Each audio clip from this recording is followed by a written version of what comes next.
कभी ऐसा सुना है गुरुदेव बोलते हुए? सुना है आप लोगों ने? गुरुदेव कहते हैं I am the part of that Narayan. गुरुदेव इसमें कह रहे हैं, चलो गुरुदेव की एक वीडियो है, जब ह्यूस्टन से वो निकल रहे थे तो उनके शिष्य लोग रो रहे थे, तो वो गुरुदेव उसमें बता रहे हैं। मैं आप लोगों को सुनाता हूँ, वो वीडियो दिखाता हूँ। चलो गुरुदेव इतना एक पैथेटिक सीन है वो, आप लोग देखना है इसको। अब वो माता जी ने बोल दी तो मेरे को एकदम से वो चीज़ याद आई।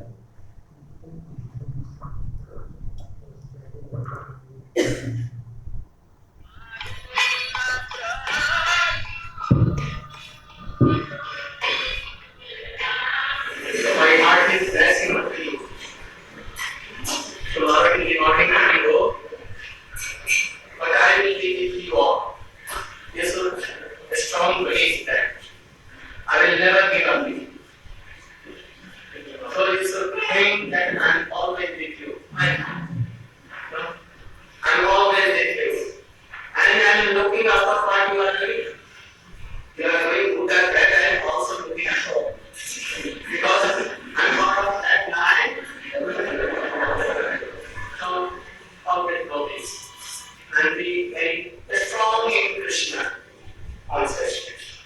And what I told, he should be like that, following all this Vedic culture. And be happy for it.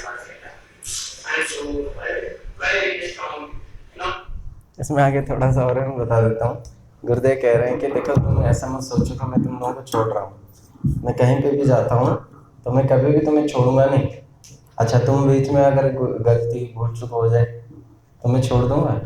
तो कहते हैं फिर ऐसे माता पिता भी तो नहीं छोड़ते। अगर एक गुरु छोड़ दे तो फिर गुरु का क्या मतलब? जब भूल चूक होती है, माता पिता भी नहीं छोड़ते हैं अपने बच्चों को। नहीं, बच्चा कहीं मर्डर करके आ जाए, कहीं कुछ गलत काम करके आ जाए तो माँ बाप ही अगर नहीं छोड़ते, कोई गुरु कैसे छोड़ सकता है? नहीं। इसलिए गुरुदेव का कितना उनके साथ वो था। इसलिए वो कह रहे थे कि एक होता है कि हम जैसे गुरु जी के साथ रहते हैं तो हमें लगता है कि हाँ ठीक है, हमारे गुरु जी पालन पोषण कर रहे हैं, और चले जाने के बाद भी कुछ ऐसे शिष्य होते हैं जिनको लगता है कि हमें अभी भी गुरुदेव पालन पोषण कर रहे हैं। नहीं, तो उनकी नज़रिया जो है वो अलग है। शरणागति का मात्रा जितना ऊपर जाएगा, हम उतना गुरु के करीब होते चले जाएंगे। तो गुरु के प्रकट होना अप्रकट होने में कोई अंतर नहीं रहेगा। जैसे श्रील प्रभुपाद जी गौर किशोरदास बाबा जी महाराज जी से संन्यास लिया, तो किसी ने पूछा है कि आपने फोटो से कैसे संन्यास लिया? बोले तुम्हारे लिए फोटो है, जबकि मेरे लिए वो गुरु जी स्वयं है। इसलिए कई बार हम लोग कैसे, जब गुरु जी का फोटो होता है, कुछ होता है, तब भी हम कुछ गलत काम कर देते हैं। क्यों? कि हम यही सोचते हैं कि गुरुदेव अभी कहाँ है, हाँ ठीक है फोटो है, चलो। इसी को कहते हैं मर्त्य बुद्धि। अभी कह रहे थे ना, हमें गुरु जी को कभी मर्त्य बुद्धि नहीं करना चाहिए। ये बात कह रहे हैं भगवान कृष्ण उद्धव जी को। कहते हैं आचार्य माम विजानीयत नवमन्यत करिचित। आचार्य को मेरा ही स्वरूप जानकर। तो भगवान जो हैं, सब लोग जानते हैं भगवान भगवान है, ओमनिसेंट है, सब जगह है, सभी जानते हैं। एक बार के बाप और बेटे चोरी करने गए, तो पिताजी ने बोले कि बेटा तू देखना, मैं चोरी कर रहा हूँ, कोई अगर देखे तो मेरे को बोल देना। तो बेटा ने, जैसे पिताजी ने अपना हाथ साफ कर रहे थे, इतने बच्चे ने बोला पिताजी कोई देख रहा है। तो वो तुरंत आ गए, बोले कहाँ है, कौन है? बोले आपने बोला था ना कि कोई अगर देखे तो बोल देना। अब जब देख ही रहे तो मैंने तो बोल दिया। बोला कहाँ है, कौन है? बोले कौन है? भगवान है। भगवान तो सभी जगह है, भगवान तो सब चीज़ देखते हैं। तो इसलिए भगवान जब देख रहे हैं, आपने बोला था देखने के लिए, तो मैंने वही बात बोल दी। जैसे भगवान सब कुछ देख रहे हैं, एक साधारण नास्तिक के अंदर भी विश्वास है, एक चोर के अंदर भी अगर ऐसा विश्वास है। हम तो भगवान के भजन करते हैं, वासुदेवम सर्वमिति वाले जानते हैं।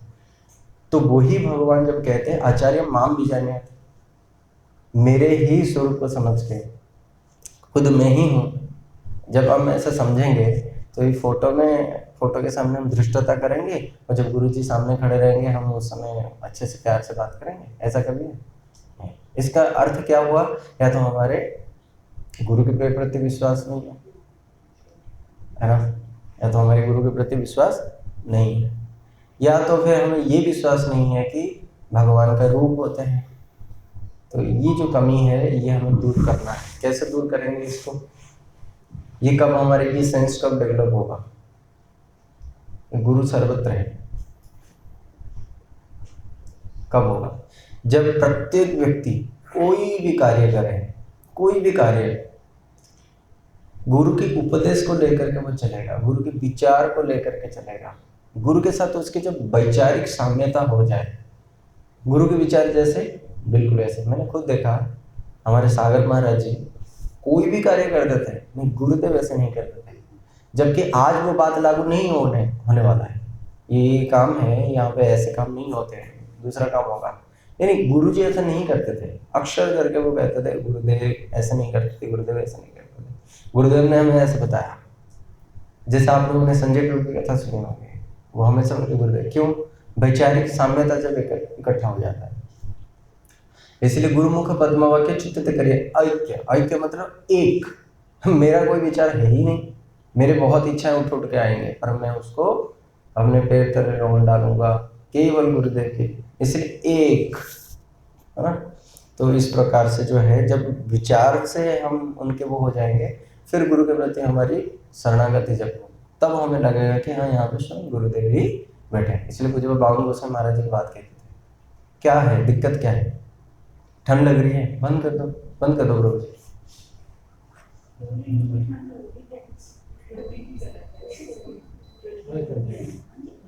हाँ कोई नहीं, अभी तक मौसम भी खराब नहीं है, ऐसी हालत से नहीं है।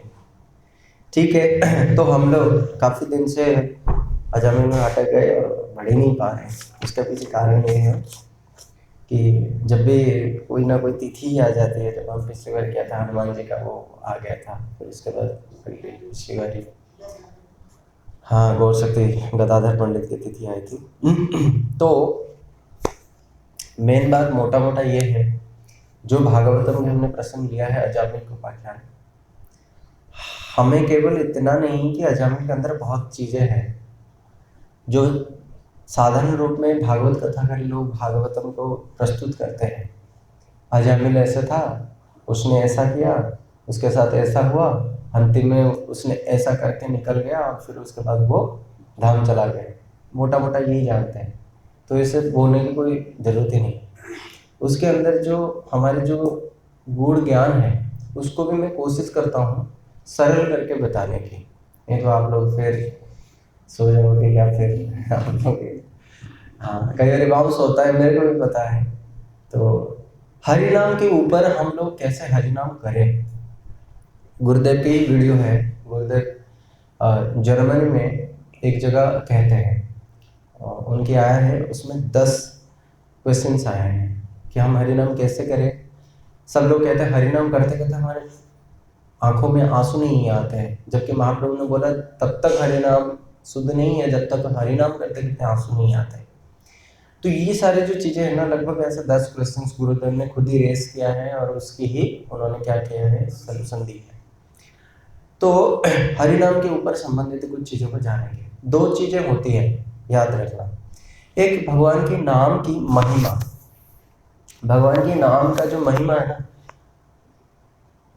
उसको जानते हैं। दूसरा है भगवान की नाम की तत्व और महिमा, इन दोनों में फर्क है, थोड़ा फर्क है, समझना।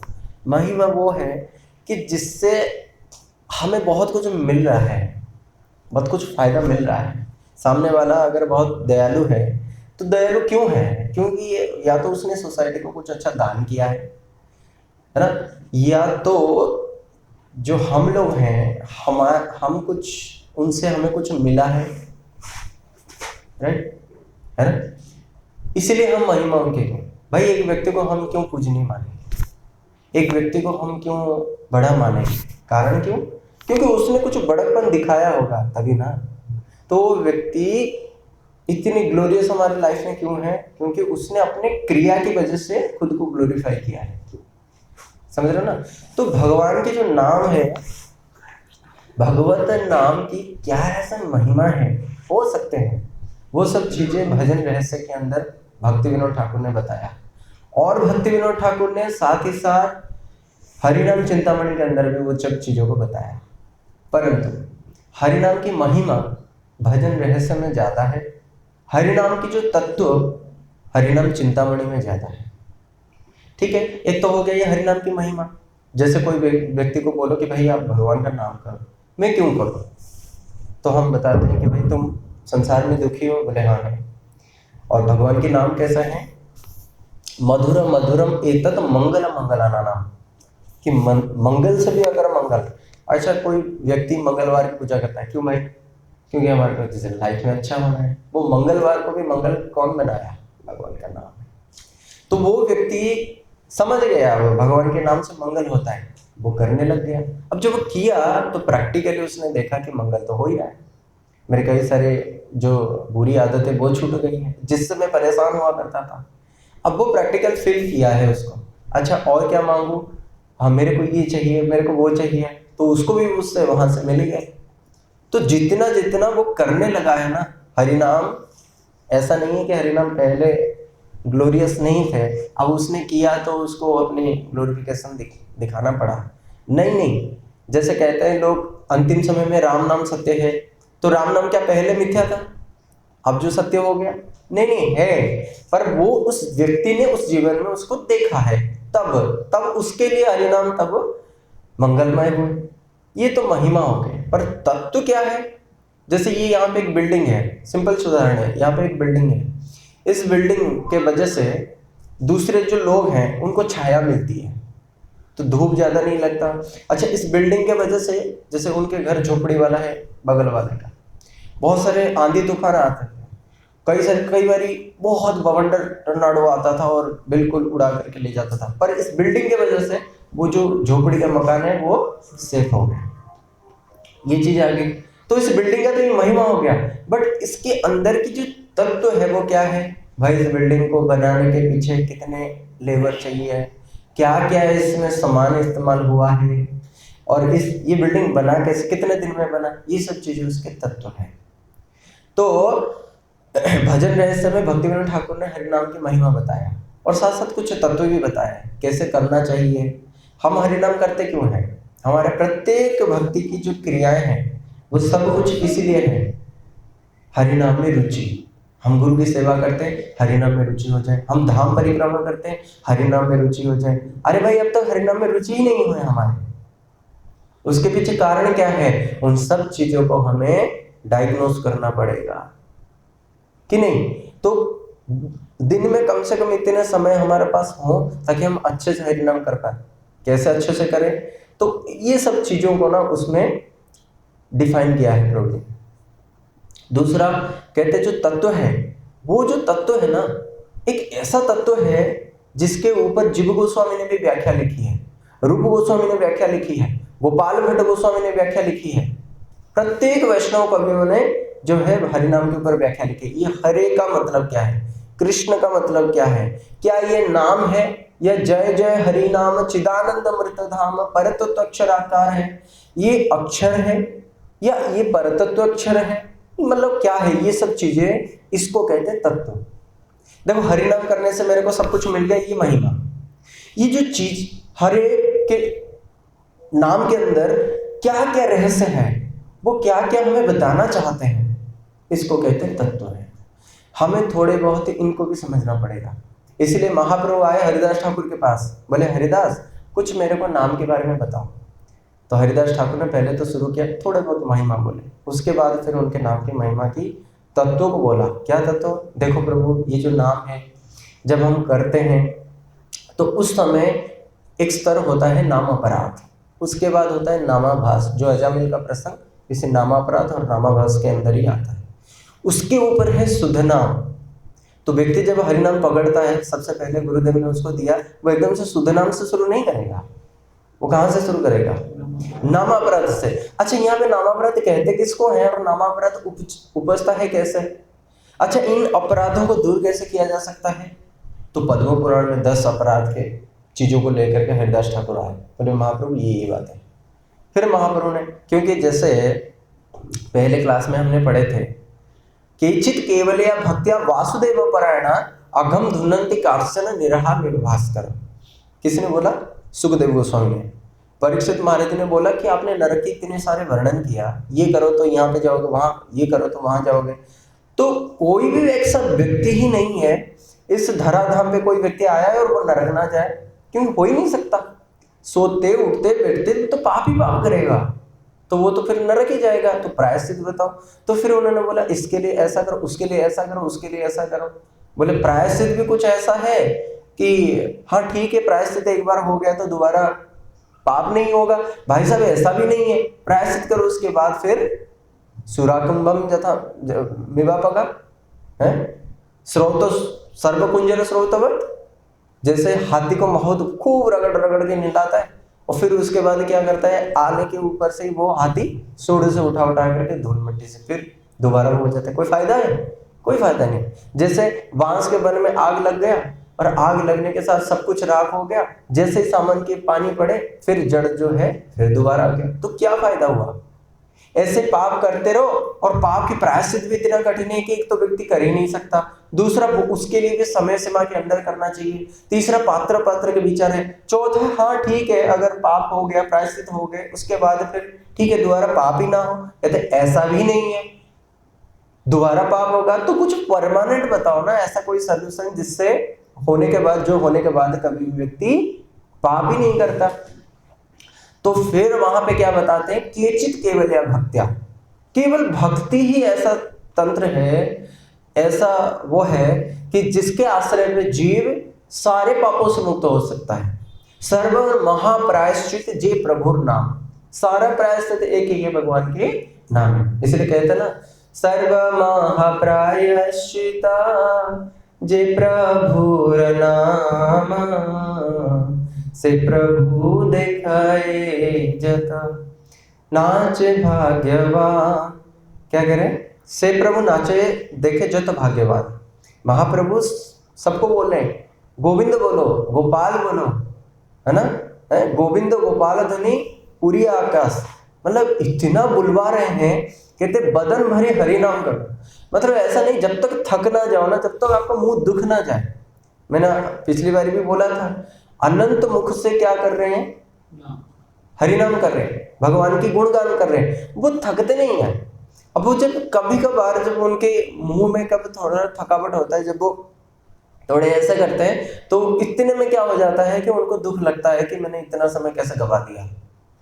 एक लोमेश ऋषि है, कहते ब्रह्मा जी की जो आयु है ना 100 साल है, और वो 100 साल कितना बड़ा आप लोग सब जानते हो, 4,32,000 कली का आयु plus 4,32,000 into 2 plus 4,32,000 into 3 plus 4,32,000 into 4 is equal to जितना है इंटू 1000, ये है ब्रह्मा जी के 12 घंटा, तो इंटू 24 एक दिन है, इंटू 365 एक साल है, इंटू 100 इतना साल।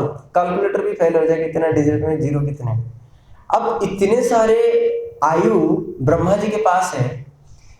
कहते हैं लोमेश ऋषि वो ऋषि है जिनके शरीर में ना लोम ही लोम है।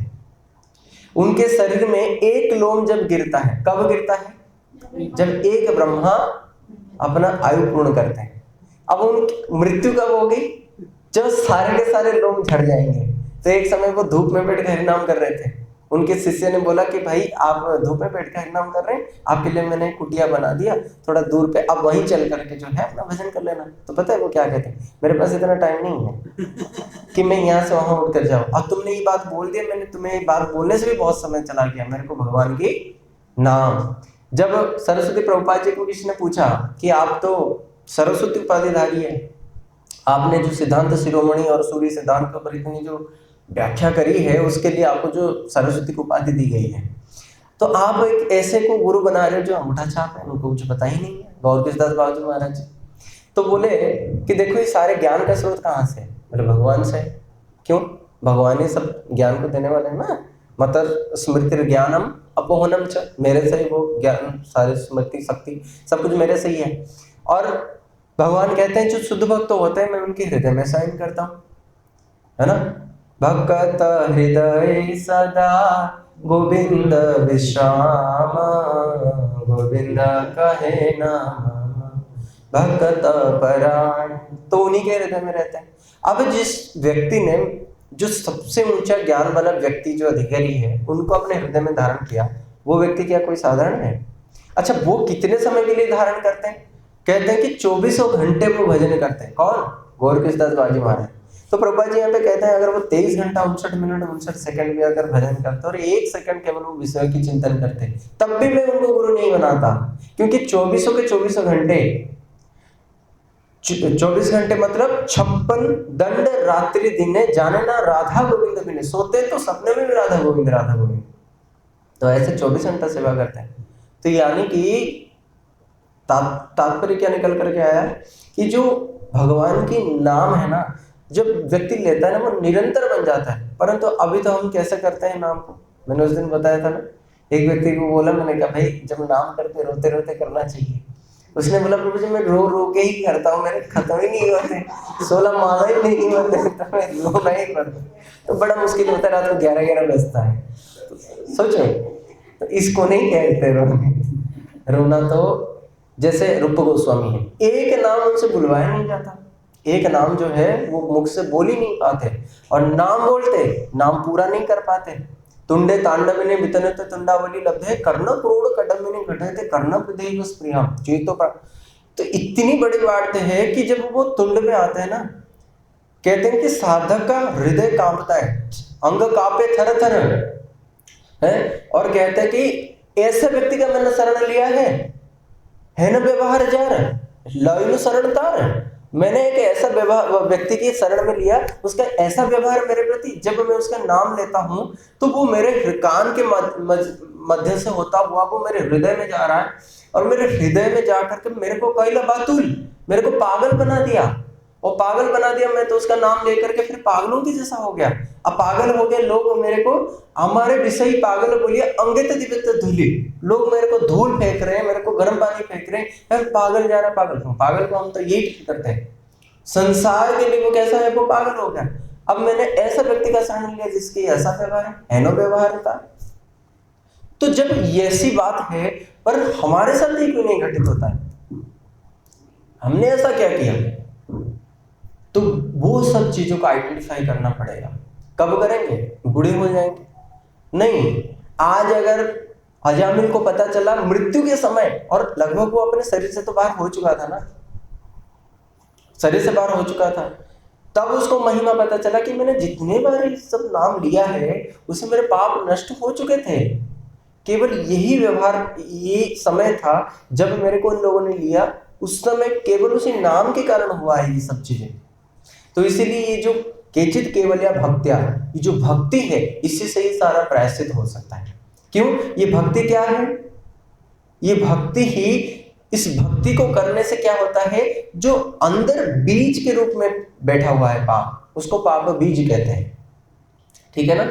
3 प्रकार के कर्म होते हैं। एक होता है प्रारब्ध कर्म, एक होता है क्रियमाण कर्म, एक होता है संचित कर्म। जो हमने जो जन्म जन्मांतर में जो संचय किया है, अब हम लोग जो सेविंग करते हैं, आज हमारे दुकान में 1000 रुपए बिक्री हुई, 500 रुपए लाभ हुआ, 500 से 200 रुपए हमने घर का खर्चा चला, 300 रुपए हमने सेविंग कर लिया। जो 200 रुपए है वो तो हम भोग लिया, उस समय हमने 200 रुपए भोग लिया। तो यानी कि हमारे कर्म से जो 200 रुपए आया ना, अभी वो शरीर मिला है। इसी में हमारे सुख भी फिक्स है, दुख भी फिक्स है, कितने सांस अंदर जाएंगे, कितने सांस ब्रीथ आउट करेंगे, कितने अनाज अंदर जाएंगे, कितने हमारे सब चीजों में दुख कष्ट, सब कुछ तय है। इसलिए प्रहलाद महाराज जी कहते हैं विचलित क्यों नहीं होना चाहिए व्यक्ति को, कि तुम अपने कर्म से, अपने पुरुषार्थ से तुम्हें जो चीज प्राप्त नहीं होने वाला, तुम कभी उसको प्राप्त कर नहीं सकते हो, तो क्यों इतना रो रहे पिट रहे, उल्टा और दुख मिल रहा है। अगर हम समझ जाए कि हमारे भाग्य ही ऐसा है, हमारे प्रारब्ध ही ऐसा है, क्योंकि जो कुछ भी मिल रहा है वो मेरे कर्म से कुछ 200 रुपए लेकर के मेरे को शरीर दिया गया, तो जब वो मेरे को मिला है तो मैं उसको स्वीकार कर लूँ ना, मैं उसको भोग लूँ ना। मेरे पास 100 रुपए है और मैं 100 रुपए की खाऊंगा, अगर मैं 5000 की इच्छा रखूंगा, अल्टीमेटली मेरे को तो 5000 कोई आकर के मुफ्त में मेरे मुंह पे फेंक के नहीं मार देगा ना। तो मेरे को 5000 की मैंने इतनी बड़ी एक्सपेक्टेशन रखूं क्यों? और अगर रख लिया तो क्या मिलेगा? हमें दुखी मिलेगा, क्योंकि वो तो कभी हमें अचीव होने वाला है नहीं। पहली बात तो इसलिए व्यक्ति को स्थित प्रज्ञ होकर के संतोष होना चाहिए। इसीलिए ब्रह्मभूत प्रसन्नात्मा न सोचती न कांक्षति सम सर्वेषु भूतेषु मद भक्तिम लभते परम। भगवान की भक्ति ऐसे लभा जाता है, इसीलिए ब्रह्मा जी कहते हैं जो भी कुछ मिल रहा है उससे कैसे भोगना चाहिए। देखो इसलिए गुरुदेव भी कहते थे, ब्रह्मा जी की इस वाक्य को ना हमेशा याद रखना। क्या कहते थे? क्योंकि इससे भगवान ना बहुत संतुष्ट होते हैं, इससे भगवान बहुत संतुष्ट होते हैं। हम लोग ना भगवान को एलिगेट करते हैं, परंतु ब्रह्मा जी से सीखना चाहिए कि हमें भगवान को क्या बोलना चाहिए उस समय। कहते हैं तत्तेनु कंपा सुस्मिक्षमाणो भुंजान एवात्म कृत्वा विपाकम हृद्वाक पूभी विददन नमस्ते जीवेत जो मुक्ति प्रदेशताय था। क्या कह रहे हैं? समझ लेना। ब्रह्मा जी कह रहे हैं ये तो आपकी अनुकंपा है, आज मेरे को आपने सुई चुभो के छोड़ दिया, वरना मेरे तो हाथ ही कटने वाला था। समझ रहे हो ना? जो भक्त होगा उसका क्या एंगल होता है, उसने कैसे इसको देखा, इसको कहते हैं भक्त। तो भगवान बहुत खुश होते हैं कि देखो इस बच्चे को मैंने उसके कर्म के अनुसार फल दिया, परंतु उसने भोगने में दिक्कत नहीं करी। उसने ऐसा नहीं कि मेरे को कोसा, यद्यपि फल भगवान ही देते हैं, परंतु कर्म के अनुरूप देते हैं, वो कर्म से बहिर्भूत होकर नहीं देते हैं। आपने ऐसा कर्म नहीं किया, आपको कभी ऐसा दे दिया नहीं है, नहीं देंगे। इसीलिए कोई भूत पिशाच, कोई ग्रह नक्षत्र हमारे ऊपर कभी भी अपना प्रभाव विस्तार कर ही नहीं सकते। अच्छा, आप बोलोगे कि प्रभु जी ऐसे कैसे? क्योंकि हमारे जन्म के साथ साथ ग्रह नक्षत्र के तो उस समय अवस्थिति देखा ही गया था ना। तो या तो आप फिर मान लो कि ग्रह नक्षत्र का कोई प्रभाव ही नहीं है और आपके जीवन में नहीं, हमारे जीवन में भी है, परंतु कब हुआ? हमारे कर्म के अनुसार वो उस समय जन्म लिया, उस समय को उसने वो किया, ताकि जो ग्रह नक्षत्र है ना, ये ग्रह नक्षत्र उसके कर्म के अनुसार ऐसे समय में थे, उसी समय भगवान ने उसको जन्म दिया। तो ग्रह नक्षत्र भी भगवान के अधीन है और तुम्हारे कर्म के अनुरूप भी भगवान ने उन लोगों को सेट किया हुआ था अपनी जगह पे। तो ये ग्रह नक्षत्र के पास हमें जाने की जरूरत नहीं है, सिंपल सी चीज है, उसको काटने के लिए भोगो, पहली बात। दूसरा, अपना भजन मत छोड़ो, क्योंकि केवल भजन या भक्ति ही ऐसी चीज है जो हमारे को 100% में से कुछ वो कर सकता है। यहां तक भी हमारे सारे प्रारब्ध को भी नष्ट करने वाले भगवान के भजन है। इसी नाम में रूप गोस्वामी नामाष्टक में कहते हैं, क्या कहते हैं? यद हाँ, कृष्ण भक्ति यदि है बलवान विद्र कलम कटी करे खान खान। और क्या कहते हैं? एक बहुत सुंदर श्लोक है, यद ब्रह्म साक्षात कृतनिष्ठपि विनाश माया न बिना न भोगे अपैतु नाम स्फुरणेन तत्ते जीवेत जो मुक्ति अपैतु नाम स्फुरणेन तत्ते प्रारब्ध कर्मेति विरेति वेद। क्या कह रहे हैं? यद ब्रह्म साक्षात कृतनिष्ठपि, जो लोग ब्रह्म सायुज्य मुक्ति को प्राप्त कर चुके हैं। आप लोगों को पता है ना ब्रह्म सायुज्य क्या है? जो लोग मोक्ष चलाते हैं और ब्रह्म में लीन होते हैं, कहते हैं ब्रह्म ज्योति है, निराकार है, निर्विशेष है, वहां पे हम चले जाएंगे, हमारे अस्तित्व वहां मिटा समा देंगे। तो वो जो ब्रह्म ज्योति है, कहते हैं जो लोग वहां पे भी चले जाते हैं ना, जाते हैं, जिसका जैसा साधन उसको ऐसे ही सिद्धि। तो जब वहां पे भी लोग चले जाते हैं ना, कहते हैं वहां पे जाने के बाद भी वो माया जगत की परे है। नो डाउट हम जो माया जगत में रह रहे हैं, हम अपने कर्म की वजह से रह रहे हैं, परंतु माया के परे वही लोग जा सकते हैं जो अपने प्रारब्ध से ऊपर चले जाते हैं। और वो लोग उससे ऊपर चले भी जाते हैं, परंतु फिर भी प्रारब्ध उनके पीछा नहीं छोड़ता। प्रारब्ध कर्मी की विरोधी वेद, इसको मना किया है, वेदों ने भी मना किया है कि नहीं, उनका भी प्रारब्ध नष्ट नहीं होता। परंतु अपैति नाम स्फुरणेन तत्ते, केवल आपके नाम स्फुरण होने के मात्र से। अब यहाँ पे हम भी तो नाम ले रहे हैं, हमें पर कर्म के भोग क्यों करना पड़ रहा है? क्योंकि अब वो नाम ही नहीं है। यहाँ पे बोला गया अपैतो नामापराध स्फुरणेन तत्ते, नहीं। अपैतो नामाभास स्फुरणेन तत्ते, नहीं। यद्यपि मुक्ति भी नामाभास से भी हो जाएगी और नामाभास से अपने प्रारब्ध कट जाते हैं। इसीलिए सोचो, मैंने बताया था भक्ति का कई स्टेज है ना, क्योंकि हमने बताया था श्रद्धा लौकिक पारलौकिक है, और उसमें भी जो वैदिक भक्ति, रागानुग भक्ति के कई सारे गुण भक्ति है, और केवला भक्ति है, कर्म मिश्र ज्ञान में कई सारे भक्ति है। परंतु एक भक्ति का जो तारतम्य में सबसे ऊंचा पोस्ट जो भक्ति है ना, वो जो भक्ति है, कौन सी भक्ति है? वो जो मंजरी भाव जो है, इतना ऊंचा हम नहीं जाते। एक व्यक्ति ने साधारण रूप में एक भक्ति शुरुआत करी है, कहते उस सारे पाप केवल वो सबसे निचला जो भक्ति है ना उससे नष्ट हो जाते हैं। हमने घटिया क्वालिटी की जो भक्ति है ना उसी से सारा पाप नष्ट हो जाएंगे। तो पाप की कोई औकात ही नहीं। भगवान के नाम में इतनी शक्ति है। क्या है वो श्लोक? नामनो ही यावती शक्ति पाप निर्हरणे हरे तावत कर्तुम न शक्नोति पातकी पातकम नर। नाम में इतनी शक्ति है, नामनो ही यावती शक्ति पाप निर्हरणे हरे, इतनी शक्ति है कि उसके समान कोई पातक नहीं कर सकता, पाप कर ही नहीं सकता। पर अभी हम जो भक्ति कर रहे हैं ना इसमें नाम अपराध में चीज आ जाएगा। क्या चीज आएगा? अगर भाई प्रभु जी आप कह रहे हो कि भगवान के नाम से पाप दूर हो जाते हैं और हमने बड़े दिन हुआ प्याज लहसुन की चटनी नहीं खाई, थोड़े आज गरम गरम पराठे के साथ लहसुन की चटनी खाएंगे। हरे कृष्णा हरे कृष्णा। नहीं, एक नाम में ना 32 की बात करो, एक नाम में तो इतनी शक्ति है। अच्छा कई दिन हो गए हम थोड़ा पार्टी में नहीं गए, वहां थोड़ा कैक वैक नहीं बनाया, तो हम जाते हैं और वहां पे करते हैं और उसके बाद हरे कृष्णा नहीं। इसको कहते हैं नाम अपराध। नाम के बल पे पाप आचरण करने को नाम अपराध कहते हैं।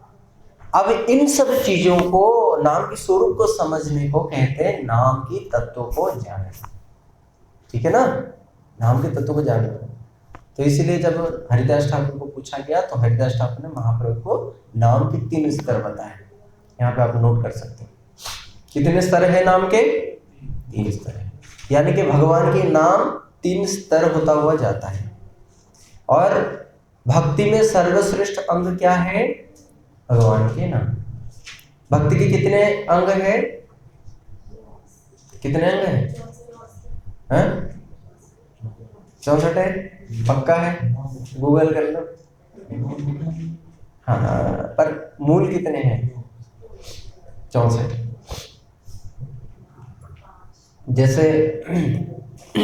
जैसे तुलसी में पानी देना, धाम की परिक्रमा करना, ये सारे हैं।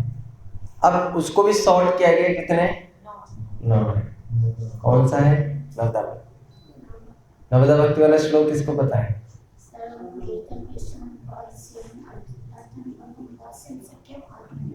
वाह माता जी आपकी तो सफल है। देख लो इनका। हाँ, श्रवणम कीर्तनम विष्णु स्मरणम पाद सेवनम, 4 हो गए।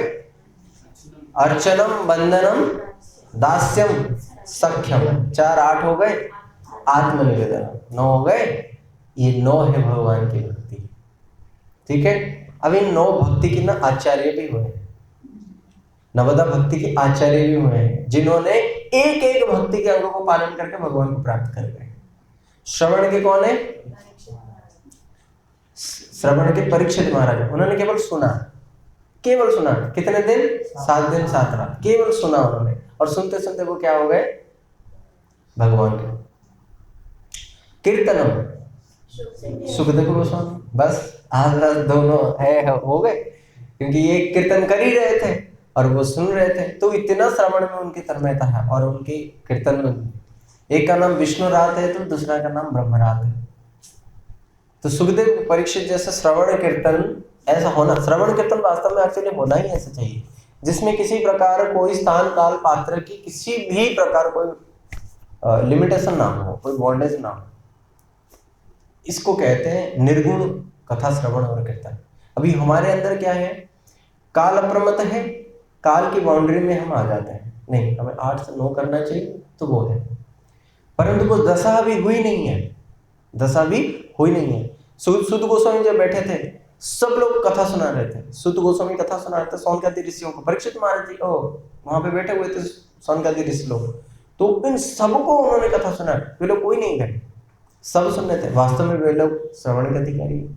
जब क्या नाम था उनका, जो प्रेत योनि से उद्धार हुए थे, धुंधकार, उनको कौन कथा सुनाए थे? गोकर्ण जी ने।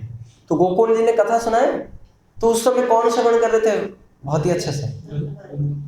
जब कथा खत्म हुई तो विष्णुदूत आए, धुंधुकारी को लेकर के जा रहे थे, उसको बड़ा सुंदर स्वरूप दिया, उनको सच्चिदानंदमय स्वरूप दिया और लेकर के वैमानिक पुरुष जो आए थे उनको विमान में बैठा कर लेके जा रहे थे।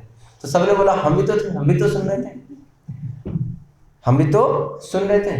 तो वहां पे विष्णुदूत ने एक उदाहरण दिया, जैसे एक माँ बच्चा को कहती है बच्चे मेरे को वहां से पानी के गिलास दे देना, तो बच्चा वहां पे आंखें बंद किया, बच्चा सुन रहा है, हाँ, तो क्या वो बच्चा सुन रहा है? क्या वो बच्चा सुन रहा है? नहीं। अगर सुन रहा है तो वो आज्ञा का पालन करेगा। तो श्रवण पूर्ण कब होता है? आचरण के साथ। केवल सुन गए और प्रभु जी ने तो बोला है, उनका काम है गुरुवार को आना, बोल दिया तो हम तो घर पे जाकर के अपना चिल मार देंगे ना। हमारे 1.5, 2, 3, 5 जितने घंटे हम वो करते हैं, अटेंड करते हैं, तो सब कुछ वृथा है, वो कुछ भी काम में नहीं आने वाला है। हमने सुना है रोड के बाएं तरफ जाना चाहिए, पर हम जाते हैं रोड के दाएं तरफ, कभी अक्रॉस तो लग जाते, क्या फायदा है? तो क्या हमारा वो पता होना, हमारी जो जानकारी है वो ठीक है? नहीं है। तो इसीलिए उन्होंने बोला केवल कथा में बैठ के भी लोग बैठे हुए नहीं होते, और कई बारी कथा से बाहर होकर के भी लोग उस कथा में होते हैं। जैसे मेरे को पता है हमारे जो शुद्ध भक्त हमारे गिरधर प्रभु है, अब जैसे पिछली क्लास में वो आए नहीं थे, है ना, अब क्या हुआ, अब क्योंकि उनको पता है कि वहां पे कथा चल रही होगी, तो कथा के अंदर उनके आविष्टता है, तो ना होकर के भी वो थे। इसलिए आज दीदी कह रही थी कि आपको तो है ना पनिशमेंट मिलेगा, नहीं मिलेगा। क्यों? क्योंकि वो नहीं होने पर भी है नहीं। इसीलिए कहते हैं श्रुतो, पठितो, अनुमोदितो वा, इन तीनों को ना एक ही फल मिलता है। कोई सुना जो फल मिला, पठितो जो बोला या पढ़ा वही फल है, अनुमोदितो मैं तो नहीं जा पा रहा हूं या नहीं जा पा रही हूं तो तुम चले जाओ, तुम सुनो, तुम वो करो, एक ही फल मिलेगा, यथा सत्यम एक ही तत्रम, एक फल उनको तीनों का लगे। तो अगर अनुमोदन भी हम कर लेते हैं कथा की, तो इसलिए क्या है कि मैं कहाँ था, श्रवणम, तो श्रवण और कीर्तन, परीक्षित महाराज जी हो गए, सुखदेव गोस्वामी। अर्चन का कौन है? श्रवणम कीर्तनम स्मरणम, विष्णु स्मरण कौन है? स्मरण के आचार्य कौन है भाई साहब? हाँ, स्मरण के, हाँ कौन है? हाँ कौन है? अभी किसी ने बोला नहीं, प्रहलाद महाराज। भगवान को जितना उन्होंने स्मरण किया है ना, इसलिए हमारे प्रत्येक क्रियाएं सततम क्या श्रोतव्यम सततम विष्णु कीर्तित, क्या है कुछ लोग भूल गया मैं, क्या है वो भूल गया मैं। हाँ, जो हमारा स्मरण है ना, वो हम भक्ति के अंगों को पालन क्यों करते हैं? क्योंकि हमारा मन उसमें लगा रहे, हमारा मन उसमें लगा रहे। मैं आपको एक प्रैक्टिकल एग्जांपल देता हूँ। अभी कुछ समय 2-3 दिन पहले हमारे चंदन यात्रा में मैं 2 दिन से लगा हुआ था, ठीक है। अब अक्षय तृतीया वाले दिन सुबह में 6 बजे या 7 बजे गया, और लगभग 5 या 5:30 बजे, 5 बजे तक हम लगे रहे। 1 सेकंड के लिए भी हमारा मन कभी ये नहीं हुआ कि कुछ और करना है। क्यों? क्योंकि उसमें मेरे को जल्दी से करना है। और वो तो जब हम सेवा करते हैं ना, तो हमारा जो हम भक्ति की कोई अंग को पालन करते हैं ना फिजिकली, तो वो हमारे मनस्तत्व के ऊपर हावी होता है। इसीलिए कहते हैं ना, कई बार कहते हैं यार मेरे को डिस्टर्ब मत। क्यों? क्योंकि हमारा मन एक है, तो हम जो क्रिया कर रहे हैं हमारा मन उसी में ही आविष्ट होगा। इसलिए हम जब गाड़ी चलाते हैं तो कहते हैं अरे भाई मेरे को डिस्टर्ब मत करो, मैं फोन पे बात नहीं कर सकता, मैं गाड़ी चला रहा हूँ। फिर गाड़ी चलाने की प्रक्रिया ये है क्योंकि हमारा माइंड भी उसमें है, समझ रहे हो? फिजिकली जिस चीज को करते हैं उसमें हमारा मन जो है आगे होता है। इसीलिए इन सारे फिजिकल जो क्रियाएं हैं ये इसलिए किया जाता है क्योंकि हमारे 24 घंटे भगवान के स्मरण में हम उसको रखें, समझ रहे? इसीलिए स्मरण करते हैं। किसने स्मरण करके भगवान को पाया है? प्रहलाद महाराज। फिर श्रवणम कीर्तनम विष्णु स्मरणम अर्चनम पाद सेवन। हाँ, पाद सेवन किसने किया? लक्ष्मी। ठीक है। फिर अर्चनम नहीं, पृथु महाराज। वंदनम अक्रूर जी, वंदना किया है ना। वंदना मतलब स्तुति करना। भगवान कौन है? स्तुति प्रिय कृष्ण। इसलिए देखना भगवान इतने क्यों कहते हैं प्रचार करो? क्यों कहते हैं प्रचार करो? प्रचार करने का मतलब क्या है? जगत में प्रचार करने का मतलब क्या है? भगवान के गुणगान करो। प्रचार में क्या करेंगे? कोई प्रोडक्ट की करेंगे, कुछ करेंगे, भगवान की करेंगे, भक्तों की ही करेंगे, तो उसमें भगवान की महिमा मंडित होता है। और आप एक बात देखना, दो सेवा होती है, एक वपु सेवा, एक वाणी सेवा। ठीक है। वपु सेवा वाणी सेवा क्या है? जैसे एक सेठ है, वो पड़ा रहता है, एक व्यक्ति है, बच्चा है, उसका हाथ पैर दबाता है, उसके कपड़े साफ करता है, उसको खाना खिलाता है, सब कुछ करता है। पर शाम को एक व्यक्ति 100 लोगों को लेकर के आता है और वो क्या कहता है कि सेठ जी, ये हमारे सेठ जी है। तो जितने भी लोग होते हैं ना, वो सेठ जी खूब जयकारा करते हैं। ठीक है। अब इन दोनों में सेठ जी किस चीज में सबसे ज्यादा खुश होंगे? वाणी सेवा से होंगे ना। इसलिए भगवान को स्तुति इतना प्रिय क्यों है? क्योंकि भगवान की जय। हमें देखना कोई अच्छा खिला दे, नहीं, इतना खुशी। हमें अगर कोई दो पद अच्छे से बोले, ओ जी माता जी आपने बनाया ना, बस मैं तो पहली बार ही खाया या फिर मैं तो पहली बार देखा, ओहो, और कुछ चाहिए ही नहीं है। क्यों होता है? क्योंकि सब लोग, हम लोग क्या है, भक्तिर कृष्णेर सकल गुण भक्तिर संचार। कृष्ण में वही चीज है ना। इसलिए हम भी स्तुति प्रिय हो जाते हैं। पर नहीं, भक्त लोग अपना प्रशंसा नहीं सुनते हैं। इसलिए क्या है ये? स्तुति, वंदन करना, वंदना करना। फिर क्या कहते हैं? अर्चनम वंदनम दास्यम। दास्य में कौन है? हनुमान जी। दास्य में हनुमान जी ने प्राप्त किया है। ऐसा कोई कार्य नहीं है जो हनुमान जी ने नहीं किया। जितने भी भगवान के ऊपर कोई भी बात आए, वो असंभव है, कोई नहीं कर सकता, सब हट जाते थे। जैसे प्रभुपाद जी हमारे भक्तिदेव माधव गोस्वामी महाराज जी को कहते थे कि तुम मेरे हनुमान हो। क्यों? क्योंकि जब राम जी काम करते थे ना, राम जी को जो सब मंत्री सेनापति जहां पे आकर के खत्म, उनके सारे बुद्धि, उनके सारे पुरुषार्थ खत्म हो जाते हैं ना, वहां से फिर उनको किनको बुलाया जाता है? हनुमान जी को।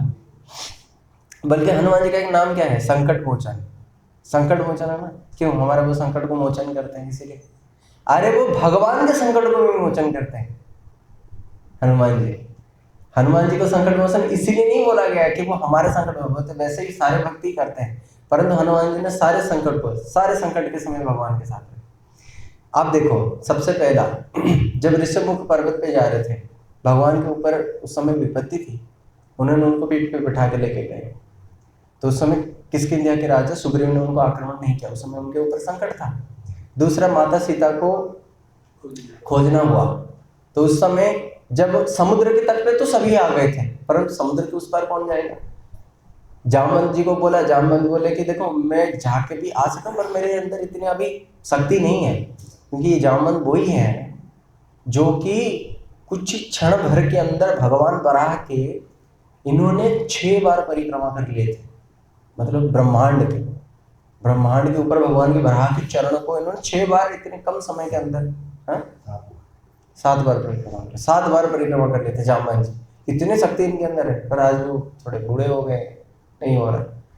अंगद जी को बोला गया, तो अंगद जी ने बोला देखो, कोई बोला कि मैं तो 10 योजन जा सकता हूँ, कोई 50 योजन। अंगद को बोला गया तो अंगद बोले मैं 100 योजन लांग तो दूंगा, छलांग लगा भी दूंगा, मैं वहां पहुंच भी जाऊंगा, तो वहां से मैं वापस नहीं आ पाऊंगा, तो जाएगा कौन? हनुमान जी ने बोला कि अरे ये भी कोई बात है, क्योंकि हमारे पास कौन सा शक्ति है? राम नाम की शक्ति है। तो कूद गए हनुमान उसी को लेके प्रभु का नाम, कूद गए। और कूदना और उड़ के जाने में फर्क होता है। कूदने में क्या है, जैसे बस छलांग लगा गए, जंप कर गए, और एक होता है उड़ के जाना जो फिल्मों में दिखाया जाता है, सीरियल में दिखाया जाता है। नहीं, भगवान हनुमान जी ने कूद गए, छलांग लगाए बस, क्योंकि बंदर तो छलांग लगा, बंदर थोड़ी ही उड़ते हैं, पक्षी उड़ते हैं। तो वो छलांग लगाए और वापस उल्टा उन्होंने क्या किया, वापस उन्होंने छलांग लगाई। तो इतने में उन्होंने राम जी के सारे संकट निवार कर दिए। जब लक्ष्मण को शक्तिशाली लगा तो उस समय कौन गए थे, हनुमान जी गए। तो हनुमान जी ने उनको ये नहीं बोला कि मैं नहीं जाऊं, क्यों, युद्ध कहां पे हो रहा है, लंका में, दक्षिण है, और जाना कहां पे, उत्तर में हिमालय, हिमालय और वहां पे महेंद्रगिरी के अंदर जो बीच में जो पहाड़ है, वो पहाड़ों में कुछ जड़ी बूटियां हैं, तो इतने दूर से जाना आना एक रात में। और वो फिर वो भी किया। जब गरुड़ कौन थे, नाग पास में बांध दिया था, तो भी गरुड़ जी को बुलाने कौन गए थे, हनुमान जी गए थे। जब रावण को संदेश देना हुआ तो कौन गए थे, हनुमान जी गए थे। जब राम वापस आ रहे हैं तो भरत जी को जाकर के इस बात को कौन बताते कि राम जी आ रहे हो, हनुमान जी ने। जब लव कुश अश्वमेध घोड़ा को रोक लिया था तो वहां पे भी जाकर इसको समाधान किसने किया था, हनुमान। तो हनुमान जी ने सारे राम जी को सारे काम किया, राम काज करबे को आतुर। तो ये सारे काम कौन कर सकता है, एक दास, जो दास खुद को मानता है। हम जो है हमारे स्वरूप में क्या है, जीव नित्य कृष्ण दास। जब हम दास हैं ही तो इस दास से अभिमान होना बड़ा जरूरी है। इसलिए ब्रह्मा जी चतुर्थ श्लोक की भागवत के पहले में कहते हैं, प्रभु हम तो आपके दास भी नहीं बनना है, मैं तो दासाभास भी नहीं। दासाभास क्या होता है, जैसे मैं तो मान लिया कि आप मेरे प्रभु हैं, क्या आप मेरे को अपना दास मान रहे हैं? अगर आप मेरे को दास मानते तो फिर तो दोनों टू साइड लॉ है, नहीं तो वन साइड है। तो आपने माना नहीं माना मेरे को पता नहीं है, इसलिए इसको कहते हैं दासाभास। तो हनुमान जी ने वो इस प्रकार उनके दासत्व की है, इसलिए हनुमान जी के नाम आए। फिर क्या है, सक्षम। सक्षम में कौन है, अर्जुन। अर्जुन है सखा। इसलिए बारंबार गीता में भगवान उनको क्या संबोधन कर रहे हैं, सखा। वैसे नो डाउट सखा में और भी बहुत सारे सखा हैं, और परंतु यहाँ पे स्थूल रूप में यहाँ पे दिखाया गया है। नहीं तो जैसे कहते हैं कि जो आत्मनिवेदन है, आत्मनिवेदन में कौन है, बलि महाराज जी, उन्होंने सब कुछ निवेदन कर दिया, परंतु गोपियां जैसे किया। बृहद भागवतामृतम पढ़ोगे, गोपियों को सबसे ऊंचा स्थान दिया गया, उसमें भी राधा जी को दिया गया है। तो जो गोपियों को दिया गया है आत्मनिवेदन, यहाँ पे कहीं ना कहीं केवल विधि मार्ग को अनुसरण करके ये आचार्यों का निर्देश किया गया। तो इसी प्रकार ये नवदा भक्ति है। नवदा भक्ति में भी अगर और शॉर्ट किया जाए तो कितनी और भक्ति आते हैं, 5। किसको पता है 5 भक्ति क्या है?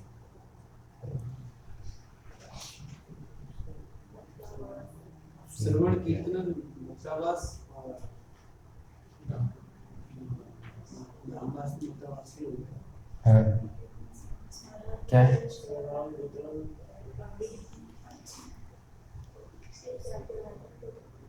हाँ, इसको वो करना है, याद कर लेना है। चैतन्य चरितमृत में या कहीं पे भक्ति रसामृत सिंधु में आता है।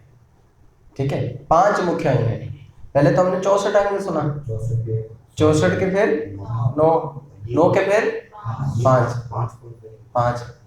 पहला है नाम संकीर्तन, दूसरा है मथुरावास, तीसरा है श्रद्धया विग्रह पूजन, चौथा है भागवत श्रवण, और 5वां है मथुरावास। हो गया? नहीं, पहला क्या है, नाम संकीर्तन, दूसरा क्या है, मथुरावास, तीसरा है श्रद्धा से शिव मूर्ति का अर्चन, चौथा है नित्य भागवत श्रवण, और 5वां क्या है? नहीं, 5वां एक 5वां है साधु संग, ऐसे कुछ है।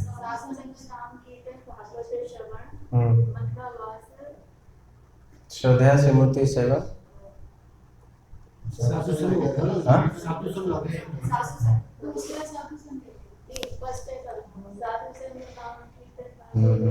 साधु संग, ठीक है ना, ये 5 हो गए। अब इन 5 में भी साधु संग, नाम संकीर्तन, साधु संग, श्री मूर्ति का सेवा, भगवान की जो श्री विग्रह की सेवा, धामवास और भागवत। तो इसमें जो और लास्ट वाला जो है साधु संग, ये में डाउट है, एक बार मैं वो कर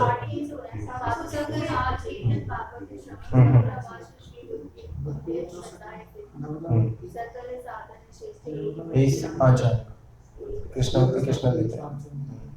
तो जो पहला वाला है वो क्या है, साधु संग। पर इन 5 में भी अगर हम इसके भी एसेंस निकाले तो क्या है वो,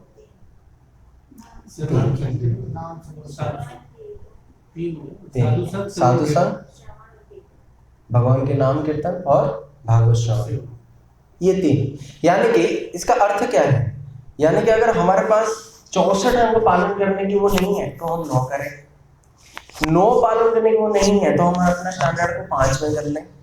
फिर अगर 5 भी नहीं करते हैं तो भी 3 तो कर ही सकते हैं, 3 तो कर ही सकते हैं। अगर वो भी नहीं है तो कई बार जैसे हम लोगों को पढ़ने के लिए कुछ नहीं मिलता, कई बार हम फ्लाइट में होते हैं या फिर कहीं वो होते हैं, पाताल में होते हैं, कहीं जाते आते हैं, तो वहां पे हम क्या कर सकते हैं, नाम तो ले सकते हैं, नाम तो ले सकते हैं। कई बार स्थिति भी अनुकूल नहीं होता साधु संघ की और भागवत श्रवण की। जैसे भक्ति कुमुद संत गोस्वामी महाराज जी अपने जीवन में उदाहरण दिया है और उन्होंने एक आदर्श दिखाया। एक समय वो बोट में गए, तब सब लोगों को बोला कि अरे नौजवान है, सब साधु बन जाते हैं, घर पे खाने पीने के लिए नहीं मिलता। सब लोगों को बहुत तिरस्कार किया। तो हुआ कि उस स्टीम इंजन में जितने भी लोग बैठे हुए थे, अचानक से एक वो आया, तूफान आया। उस तूफान में क्या हुआ, हिलने लग गए। तो सबने बोला कि देखो हम लोगों ने तो भगवान की कभी भजन नहीं किया, ये जो बच्चा है इसने भजन किया है, तो इसको जाकर के बोलते हैं। फिर जब उन्होंने उनको बोला तो उन्होंने वहाँ पे क्या दिखाया कि आप अगर कभी ऐसी विपत्ति हो तो आप है भगवान के नाम कर सकते हैं। तो नाम हमेशा हो सकती है, न देश तो नियम नास्ति न काल नियम था। यहाँ तक कि कथा सुनने के लिए भी कई सारी मर्यादाएं हैं। जैसे मर्यादा क्या है, जो कथा करने वाला वो ऊपर बैठेगा, हम नीचे बैठेंगे। जो कथा को श्रवण करते हैं पहले आचमन करना होता है, शुद्ध होना होता है भगवान की कथा को बोलने के लिए। कई बार ये सब बहुत सारे नियम होते हैं भागवत श्रवण में। और साधु संघ में भी, साधु संघ कभी मिलता है कभी नहीं मिलता, ठीक है ना। परंतु जो भगवान के नाम है ना, न देश नियम नास्ति न काल नियम था। इसलिए कहीं पे भी व्यक्ति अपवित्र अवस्था में, पवित्र अवस्था में, हर किसी कहीं पे भी हो। इसलिए मुख्य अंग क्या बनेगा फिर, केवल भगवान का नाम कीर्तन, ठीक है। अब 64 में से एक क्या है सबसे ऊंचा, नाम। अभी जो नाम है, ये नाम भक्ति का सर्व ऊंचा अंग है। और अजामिल ने कौन सा अंग को पालन किया है, भक्ति के सर्वश्रेष्ठ अंगों को पालन किया है। तो कोई डाउट है कि वो नरक जाएगा, कोई डाउट है वो नरक जाएगा, कोई डाउट नहीं है। पर यमदूत आए तो उनके साथ तर्क वितर्क हुआ, बोले कि तुम कैसे ले जा सकते हो। बोले नहीं, इसने इतने अपराध किया, इतने पाप किए, इतना सब कुछ होने के बाद आप कैसे कह सकते हो हम उसको यम द्वार नहीं लेके जाए। बोले अरे मूर्ख, एक नाम में इतनी शक्ति है कि तावत न कर्तुम शक्नोति, एक व्यक्ति कर ही नहीं सकता। इसका उदाहरण मैंने कुछ दिन पहले भी दिया था, जब वशिष्ठ ऋषि के पास आए थे, जब श्रवण कुमार को मार दिया, उनके माता पिता उसके विरह में प्राण छोड़ दिए। दशरथ महाराज एक हृदय में गिल्ट लेकर के आ रहे हैं कि मेरे से 3 प्राणियों का वध हो गया, तो मैं क्या प्रायश्चित करूं। आए पहुंचे वशिष्ठ ऋषि के आश्रम में। उस समय वशिष्ठ ऋषि नहीं थे, उनका जो बच्चा था, उन्होंने बोला कि देखो आपने 3 अपराध किया तो 3 भगवान का नाम ले लो, 3 पाप किया तो 3 नाम ले लो, राम राम और राम। जब वो चले गए वापस, वशिष्ठ ऋषि आए तो उन्होंने सारे वृत्तांत सुनाया कि देखो पिताजी दशरथ महाराज जी आए थे और उन्होंने इनसे हाथों में ये हो गया, तो इसलिए मैंने 3 नाम उनसे लिवा दिए।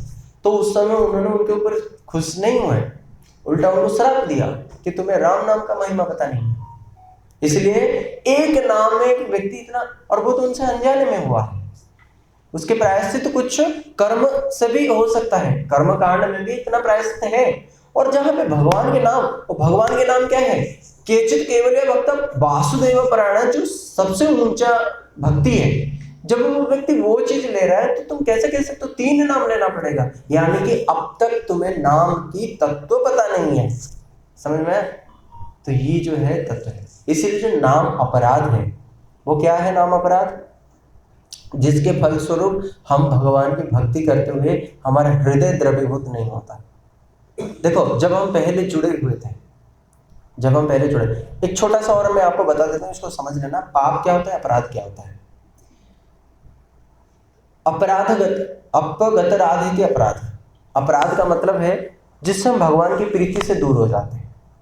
ठीक है, सब समझ में आ रहा है ना, जिससे हम भगवान की प्रीति से दूर हो जाते हैं। दूसरा पाप क्या है, पाप है इस भौतिक जीवों के ऊपर मन से, वचन से और कर्म से जो हम हिंसा करते हैं उसको पाप कहते हैं। और अपराध क्या है, जब हम भक्तों की जगत में, भगवान की जगत में आकर के भक्तों के प्रति ये 3 हिंसा करते हैं, मन से, वचन से, कर्म से करते हैं, इसको अपराध कहते हैं। ठीक है, अब देखो जो पाप है ना, पाप से भगवान का कोई लेना देना नहीं है, भगवान की प्रीति के कोई लेना देना नहीं है। क्यों? क्योंकि जैसे उदाहरण देते हैं, एक पुलिस स्टेशन में एक जमादार है, ठीक है ना, वो बाहर कहीं गया हुआ था, एक और जमादार आ रहा था। एक व्यक्ति गया जो दूसरी ओर से जमादार आ रहा था, उसको एक थप्पड़ मारा। तो पुलिस वहीं पे खड़ी थी, पुलिस ने उसको कुछ भी नहीं कहा, पर जो पुलिस स्टेशन में झाड़ू लगाने वाला जमादार था, जब उसने उसको मारा तो वहां पे पुलिस वहां पे जाकर के इंटरप्ट किया। क्यों? कारण क्या है? क्योंकि वो पुलिस के साथ जुड़ा हुआ है, उसका संबंध है। तो जो भक्त होते हैं उनका भगवान के साथ संबंध होता है, इसलिए अगर उनके प्रति कुछ मन का और वचन से हम हिंसा करेंगे, उनको कुछ बोल देना, उनके लिए कुछ सोचना, यहाँ तक कि उनको हाथ उठाना या कुछ करना, तो इससे भगवान से हमारे दूर हो जाता है। क्योंकि पाप तुम करोगे तो तुम भोगोगे, तुम्हारा कर्म का फल तुम भोगोगे। मेरी प्रीति के साथ क्या लेना देना है? तुमने मेरे साथ संबंध बनाया ही कब है? जैसे मान लो कि मैं कहूंगा कि उसने उसको मारा है तो हमारे साथ कुछ होता है, अगर उसने हमारे बच्चा को मारा है तो फिर मेरे को फर्क पड़ेगा। ठीक है ना? तो अपराध वो चीज है जो हम भक्ति जगत में आके करते हैं। फिर हम आते हैं वापस चक्र में।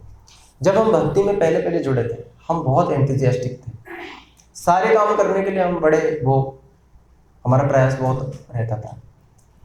क्यों? हम भी कहते हैं, कई बार हम लोग शेयर करते हैं कि जब हम भक्ति में आए थे, वाह उस समय क्या माहौल होता था, उस समय क्या वो होता था। क्यों? क्योंकि उस समय हम भक्तों की जगत में जुड़े हुए नहीं थे, और भक्त जगत को देख करके हमें इसलिए आनंद मिलता था, कितने सुखी हैं लोग, भगवान के नाम करते हैं, भजन करते हैं 24 घंटे। इनका काश हमें भी वो होता। हम लोग भक्तों के लेकर के बहुत सोचते थे, पर जैसे जैसे हम अंदर आए, हम दोस्त दृष्टि हमारी बनती चली गई।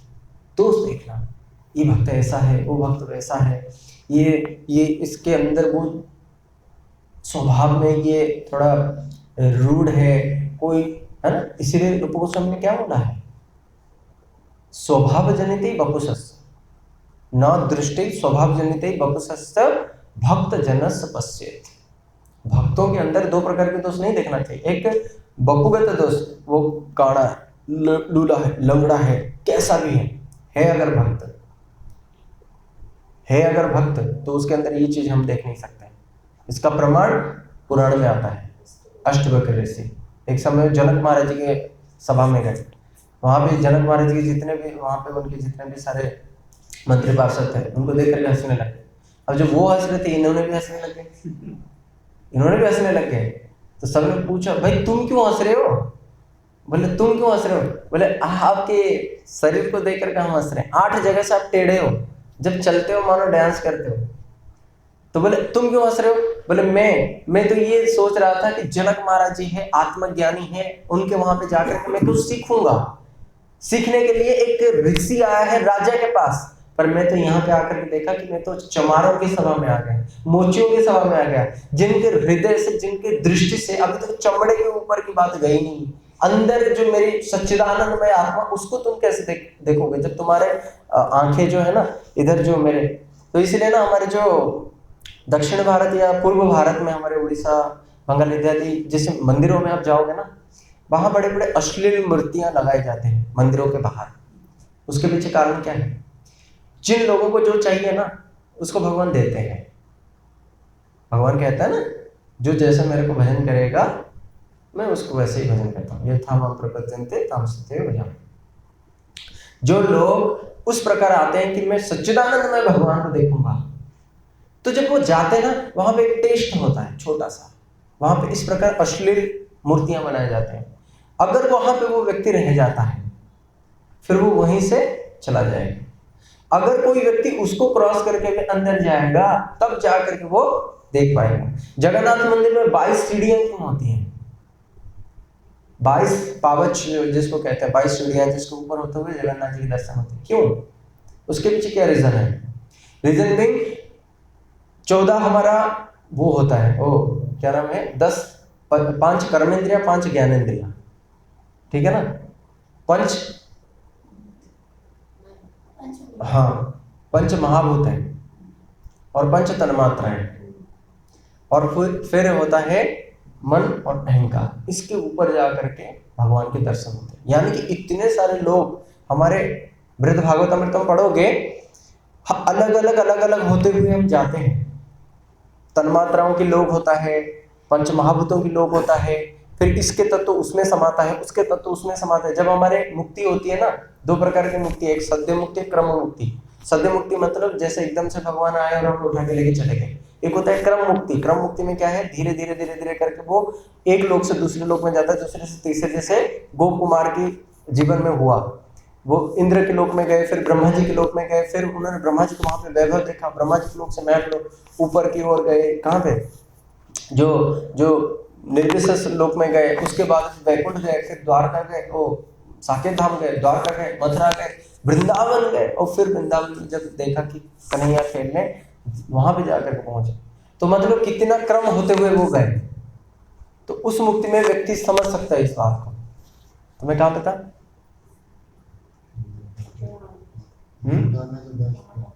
हाँ, दोष नहीं देखना चाहिए, है ना? भक्तों में इस प्रकार दोष नहीं देखना चाहिए। अब हम क्या करते हैं, जब हम पहली बार आए थे तो हम उस समय क्या करते हुए आए थे, हमारे अंदर पाप तो जरूर थे परंतु भक्तों के प्रति द्वेष नहीं था, तो हमें अच्छा लगा। और जैसे ही हम अंदर आते गए, भक्ति करते गए, तो हमने ना कंपेयर किया है, अरे वो क्या नाम करते हैं, वो तो 8 माला करते हैं और मैं तो 16 माला करता हूँ। वो क्या भजन करते हैं, वो कितने बजे उठते हैं, मैं तो इतने बजे उठता हूँ। जब हम ये कंपेयर करते हैं ना, तो कहीं ना कहीं किसी को नीचा किसी को ऊंचा तो दिखाना पड़ेगा, क्योंकि कंपेयर करोगे तो एक तो कोई होगा। जब हम ये करते चले गए तो कई बार करते ये चीज हमारे हृदय में घर कर गया है। अब हमें नाम अगर करना है, कितने सारी चीजों को हमें लक्ष्य रखना पड़ेगा। करते ये हमारे अंदर घर कर गया। अब ये घर दिखता भी तो नहीं है, ये घर दिखता भी नहीं है, तो इस घर को हम तोड़ेंगे कैसे तोड़ेंगे? दोष दृष्टि बने थे, अब क्या बनना पड़ेगा? गुण दृष्टि। दोषदर्शी बने थे ना, अब क्या बनेंगे? गुणदर्शी बनेंगे। उसके अंदर गुण को देखेंगे तभी हमारे अंदर वैष्णवता आएगा। क्यों? क्योंकि वैष्णव कौन होते हैं? किसी के अंदर 99 गुण अवगुण है, उसके अंदर एक अगर सही गुण है ना, तो वैष्णव अदोषदर्शी होते हैं। उसके एक गुण को देख करके उसको अपना लेंगे। जबकि जगत में उल्टा है, जगत में आपके 99 गुण सही है, एक गुण अच्छा है, अरे वो तो ऐसा है, वो तो वैसा है, और लोग आपको तिरस्कार कर देते हैं। परंतु वैष्णव होंगे, तो वैष्णव होने के लिए हमें क्या, पहला अपना दोष दर्शन वाली बुद्धि को नष्ट करना पड़ा। पहला पॉइंट 5 मिनट में खत्म करूंगा। दूसरी बात यह है, जब हम दोष देखना बंद करते हैं और गुण को देखते हैं, तो ये देखते हमारे हृदय में क्या होता है, गुण की वो बढ़ता है। क्योंकि हम लोग वही बात कहते हैं और हम लोग वही बात करते हैं जो चीज को हम सोच रहे होते हैं, ठीक है ना? जो चीज को हम सोच रहे होते हैं वही बात हम कहते हैं, वही बात। एक व्यक्ति के पास बैठो, वो केवल काम वासना की कथाएं बोलता है, वो बहुत लस्टी है, उसकी डिजायर्स जो है बहुत ही लस्टी है। तो ऐसा व्यक्ति करता क्यों है? क्योंकि सोचता वही है, ठीक है? एक व्यक्ति चोर है, चोर हमेशा वो वही बात करेगा, देख वहां पे ना तांबे का तार है, उसके पीछे ये है, उसके पीछे वो है, वो कहीं पे जाएगा ना, वो दिमाग लगाए रेल की पटरी से कैसे वो चुराए, वो कैसे चुराए। मैंने एक प्रभु जी के उसमें बैठा था, तो उन्होंने चोर के इतने उदाहरण दिए, मैंने कहा प्रभु जी आपके दिमाग में कहाँ से आते हैं? मेरे को थोड़ा याद था। नहीं सही है, तो चोर हमेशा हर चीजों में क्या देखेगा कि मैं कब इसको वो करूँ, कब इसको, तो ये उसकी बुद्धि। क्यों? क्योंकि वो उसको सोचता है। तो पहला क्या है, हम सोचना बंद करेंगे। पहले हमारे काम में कभी भी नहीं आएगा वो चीज जब तक हमारा वो मन में उतरेगा नहीं, ठीक है ना। तो मन से अभी हमें क्या सोचना पड़ेगा, कलेर दोष निधि राजन अस्ति एक महान गुण। सब जगह तो दोष ही दोष है। अगर हमें दोष देखना है तो रास्ते में कितने बार, कितने पब्स हैं, कितने लोग हैं जो असदाचारी हैं, कितने लोग हैं व्यभिचार कर रहे हैं, कितने लोग हैं करप्टेड हैं। इन सब लोगों के अगर हम दोष देखें तो जब गुण देखते हैं वहां पे अच्छी बातें पता है क्या होती है। काकभूषुंडी को गरुड़ जी ने पूछा कि हमें सबसे जो भक्तों के अंदर सबसे खराब गुण क्या है। कहते हैं जब वो भक्त किसी की निंदा करेगा। निंदा का मतलब ये है मुख से मल की उल्टियां करना। कहते हैं वो अगला जन्म में चमगादड़ बनता है। चमगादड़ को देखा उल्टा लटकता है और मुख से वो मलमूत्र त्यागता है। और कबीरदास जी क्या कहते हैं, कहते हैं कि अगर कोई हमारा निंदा करता है ना, निंदक नियर रखिए। क्यों? क्योंकि अगर निंदक नियर रखिए मतलब अगर उसको हमने पास में रखा तो बिना सर्फ एंड साबुन के वो हमारे सारे अवगुणों को धो देगा। भक्तिदत्त माधव गोस्वामी महाराज जी थे, उनके जीवन में घटना है, उनके गुरु भाई थे, हमेशा महाराज जी की निंदा करते थे। तो उनके शिष्यों ने बोला कि महाराज जी गुरुदेव इनको तो हम हटाते हैं। बोले नहीं, आज वो है तब मेरा आचरण ठीक है। यद्यपि वो महापुरुष है फिर भी उन्होंने क्या बोला, आज वो है मेरा आचरण ठीक है, मेरे को टोकते हैं तभी तो मैं अपने जो है ना अपने सीमा रेखा के अंदर ही रहता हूं, नहीं तो मैं शुंगल हो जाऊंगा। तो इसलिए उनको नहीं भगाना। और हम होते पहले उसको भगाओ या तो फिर हम जाते हैं, ठीक है ना, ये होती है। दूसरी बात है, जब कोई व्यक्ति किसी की निंदा करता है ना, उसके जितने गुण है ना वो सब हमारे अंदर ऑटो ट्रांसफॉर्मेशन में आ जाता है। वो सब हम लोग क्या करते हैं, अपने आप उसको ले लेते हैं। हमने किसी की निंदा करी, इसलिए किसी की भी निंदा नहीं करना चाहिए। मायावादी तक की भी निंदा नहीं करना चाहिए, कोई कुत्ता तक भी निंदा नहीं करना चाहिए। क्यों? हमारे अंदर वो गुण आएंगे। गुरुदेव कथा सुनाते ना, एक गांव में एक महाराज जी कथा करने के लिए गए थे, एक बेस्या वहां पे रहती थी।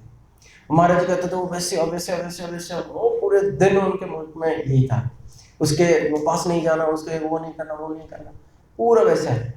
और जो बेस्या थी ना, वो सोचते थे वो महाराज जी आए हैं, देखो मेरा जीवन तो पतित हो गया, पर वो महाराज जी इतने शुद्धमय निरामय जीवन यापन करते हैं, भगवान की कथा करते हैं, ऐसे भक्त की वो है। तो भक्त के बारे में सोचना, तो सोचने का ही तो सारी बात है। अब देखो इस जगत के अंदर सोचने पे एक व्यक्ति अगर सोचता है ना तो वो कितना शुद्ध हो सकता है। आपने देखा है जब कछुआ अंडा देता है समुद्र के बहुत दूर पे देता है और वो कई मीटर दूर चला जाता है समुद्र के अंदर, वहीं पे बैठे बैठे वो सोचता है। सोचने के साथ साथ तो उसकी गरमाइश जब आकर के अंडे में पहुंचता है और वो अंडा फूटता है, उसकी जो अपना बच्चा है वो चल करके 100 मीटर दूर हजारों लाखों कछुओं के बीच में उसे अपने माँ के ही पास जाता है। कितना आकस्मिक बात है। तो ये कैसे संभव है, क्या सोचने पे। प्रहलाद महाराज एक और उदाहरण देते हैं, कहते हैं एक कीड़ा होता है जो कि ना दीवार पे एक घर करता है, उसको तैलपाई कीड़ा बोलते हैं, रिंग कीड़ा बोलते हैं, पता नहीं उसको हिंदी में क्या बोलते हैं, शास्त्र में उसको तैलपाई कीड़ा बोलते हैं। तो एक कीड़ा तैलपाई कीड़ा एक किसी भी दूसरे प्रजाति के कीड़ा को ला करके उस मिट्टी के घर में डाल के उसको बंद कर देता है। पता है क्या होता है, कई दिन तक उसको अंदर रखा रहता है। वो जो दूसरे प्रजाति का कीड़ा है वो सोचता है अरे वो तैलपाई कीड़ा कितना भयंकर है, खूंखार है। सोचते ना वो क्या हो जाता है, वो बिल्कुल वैसे की वैसे रूप धारण करके बाहर निकलता है। कौन? तैलपाई कीड़ा जैसे बन करके आता है। सोचो अगर इस जगत के अंदर ऐसा संभव हो सकता है, सोचते उसने अपने रूप को वो कर लिया, तो हरे निर्गुण साक्षात प्रकृति पुरुष परे तम भजन निर्गुण सदृगोपदृष्ट तम भजन निर्गुण भवेत्। जब हम सच्चिदानंद के बारे में सोचेंगे, सच्चिदानंद तो हम तो है ही, हम तो आत्मा है, तो हमारे अंदर, और जो भक्त होते हैं उनका शरीर तो सच्चिदानंद में होता ही है। हम उनकी सेवा कर रहे हैं, भगवान की, हम भक्तों की सेवा कर रहे हैं। सच्चिदानंद, जब एक लोहा को अगर हम चुंबक के साथ वो करते हैं तो उसकी जो मैग्नेटिक पोटेंसी जो है आयरन में वो हो जाता है। जब एक फिटकरी को मरकरी के साथ वो करते हैं तो फिटकरी भी मरकरी में बदल जाता है। तो सोचो, जब हम भगवान के संबंध में इतना वो करते हैं तो हमारे अंदर वो चीज नहीं हो सकता। परंतु क्या है, ये सोचने का ही वो है। इसलिए हमें सोच के क्या करना चाहिए, उनके गुणों को अपनाना चाहिए। ठीक है ना? कौन सा सोच, नेगेटिविटी पॉजिटिविटी? पॉजिटिविटी। अगर नेगेटिविटी करेंगे तो क्या, हमारे गुरुदेव कहते हैं जैसे मानो किसी के मल को हम कैसे साफ करते हैं, पानी से ना। किसी ने आकर के मल कर गया है तो हम उसको कैसे पानी से धोते हैं ना। तो हम अगर किसी की निंदा करते हैं ना तो निंदा करते हैं क्या, उसकी खूबियां या खामियां? खामियां करते हैं ना। तो हम मानो उसको अपने जीभ से ही साफ करते हैं, यानी कि खामियों को मल के समान बताया गया है। और अगर हम उसकी निंदा करते हैं तो हम उसकी तो मार्जना करते हैं, उसको तो शुद्ध कर दिया हमने, और हम खुद को कैसे कर दिए। जो व्यक्ति खुद अपने हाथ से धोएगा या मुंह से धोएगा तो वो तो खुद ही अपवित्र हो जाएगा। ठीक है, वो जगह साफ हो गया, वो व्यक्ति साफ हो गया, पर खुद तो शुद्ध हो गया। तो इसीलिए पहला, इसीलिए निंदा नहीं करना। और सारी जो अपराध है ना, शुरुआत पहले सोचेंगे, फिर करेंगे, फिर करते करते वो चीज जो है गुरु भाइयों में, गुरु भाइयों से चाचा गुरुओं में, चाचा गुरु से गुरु में, गुरु के बाद भगवान। Tata bye bye. ठीक है, तो इस प्रकार जो है नामापराध की क्या श्रेणी है, नामाभास की क्या श्रेणी है, ये सब हम लोग करेंगे। और एक बात मैं आप लोगों को कहता हूँ, आप लोग जो नाम कर रहे हो अभी कोशिश करो 4